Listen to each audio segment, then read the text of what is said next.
and welcome to the first official episode of the Road to 4x4 NR series. So if you haven't checked out the last video, which was episode 0, you should go check that out quickly because that will kind of explain what's going on. But yeah, over the last couple of weeks, I've kind of toned my practice down a bit. I was doing way too much before and it was kind of starting to hurt my hands. But I'm still doing a decent amount and I'm seeing some pretty solid improvement. So I spent ages just getting super close to a sub 30 average, having a really good chance of getting it on the last of and then messing up. I swear I probably did that like 20 times. But the other day I finally got it. It had a counting 27 and a counting 32, so it could easily be improved upon. I could definitely see myself getting like a low 28 average of 5 over the next few days if I keep practice up. But yeah, that was super cool to finally get that. I don't really think a sub 30 average is possible at NIC, North Island Championships that is, which is next weekend. But it would be super cool to get it, and I guess it is possible, but kind of unlikely. So I'm kind of just going to aim for that sub 31 average, which would put me second in the UK, just behind Robert Yao. So that would be a pretty crazy achievement. And yeah, that's going to be my goal. It should be pretty feasible considering there's 3 rounds of the competition, but yeah, I guess we'll see what happens. So I'm super excited for that competition. There's also 4 rounds of 3x3, but I'm kind of a bit out of practice for 3x3 at the moment, and my main focus is 4x4. But yeah, anyway, my current PBs as of today, the 7th of August, are single 25.16. I think I've had a 25 with PLL parity, so I should be able to beat that soon. But yeah, it's still pretty fast for me. My average of 5 is 29.92, and my average of 12 is 31.9. Any bigger averages I don't think are really representative of what I average, because I'm not really able to hold my focus and speed for that sort of time. But yeah, they're like 32, 33-ish, I think.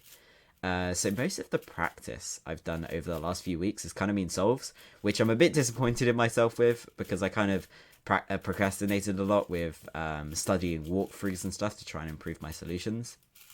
But I'll try and work on that in the next couple of weeks up to the competition. Something I have worked on is some of my last layer stuff. I've tried to work in a few more like parity tricks, like skipping OLL by doing F6 F prime and then OLL parity and stuff like that. And I've also tried to optimize my PLL parity. So some cases you want to do PLL first and then get PLL parity. Some cases you want to do PLL parity first and then do PLL. So I've kind of worked on that. If you watch this last solve closely, I kind of messed that up, so I still need to work on that a bit. But yeah, I'm getting pretty good at optimizing my PLL. So yeah, over the next week or so before the competition, I want to work on studying a bit more on walkthroughs, really optimize my PLL parity stuff, and then do a few comp sims just for preparation for the competition. Because this is kind of the most effort I've put into 4x4 before, so I'm not really sure how to handle nerves. I kind of struggled with that at Dunedin a month ago.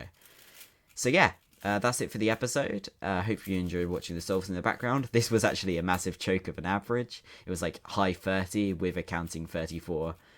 So yeah, that kind of shows what I've been doing with 4x4 the past few weeks.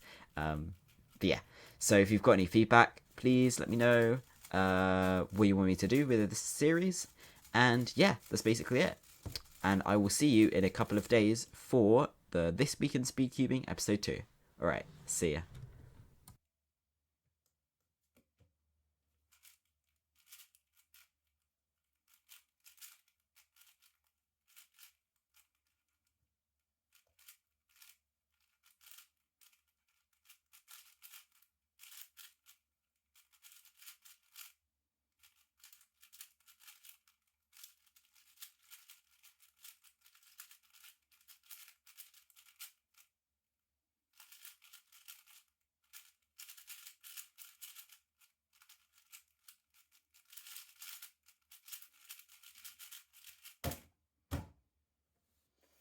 Whatever.